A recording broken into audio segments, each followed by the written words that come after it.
गाड़ी आपकी है, आपकी मर्जी से चल रही है, लेकिन ड्राइवर है ना, उसके पास सब कुछ है। उसी प्रकार ये संसार भगवान की मर्जी से चलता है, पर ईश्वर ने आपको बुद्धि दे रखी है, आपके पास सोचने समझने की क्षमता है। आपको पता है कि ये शराब है, ये दूध है, आपको पता है कि ये आग है, ये पानी है, आपको पता है कि आग में हाथ डालेंगे तो जल जाएगा, आपको पता है कि पानी में हाथ डालेंगे तो गीला हो जाएगा। जब आपको ईश्वर ने इतनी बुद्धि दे रखी है, सही गलत का ज्ञान दे रखा है, तो आप क्यों गलत निर्णय लेते हैं?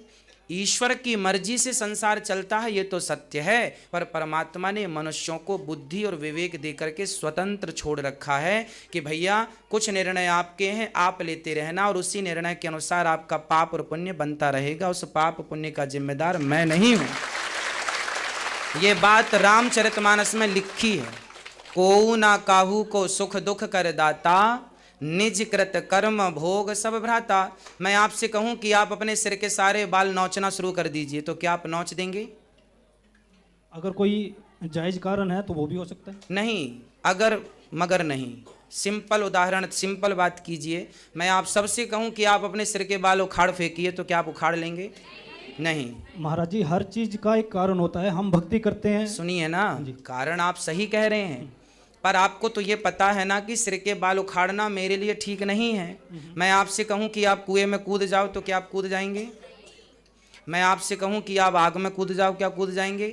आपके पास समझ है कि ये आग है, आप नहीं कूदेंगे। जब आपको ये अक्ल है कि ये आग है, इस पे नहीं कूदना, तो जब आप चोरी करने निकले थे तो क्या आपको पता नहीं था कि चोरी करना पाप है? जिस भागवत में ये लिखा है, जिस गीता में ये लिखा है कि सब इच्छाओं सारा काम मेरी मर्जी से होता है, उसी भागवत गीता में ये भी लिखा है कि तुम्हारे पास अक्ल है, विवेक है, बुद्धि है, अपने निर्णय ले लो। चोरी करना पाप है, ये भी तो भागवत में लिखा हुआ है। आपने एक बात सुन ली कि ईश्वर की मर्जी से पत्ता नहीं हिलता, सत्य है ये, पर उसी में ये भी तो लिखा है कि चोरी करना पाप है, शराब पीना पाप है, झूठ बोलना पाप है, सत्य बराबर तप नहीं, झूठ बराबर पाप। शास्त्र चिल्ला रहे हैं झूठ ना बोलो, झूठ ना बोलो, कह रहे हैं शास्त्र, सचेत कर रहे हैं ना बोलो, फिर भी बोलोगे तो उसके जिम्मेदार भगवान कैसे होंगे साहब? हम ही तो होंगे।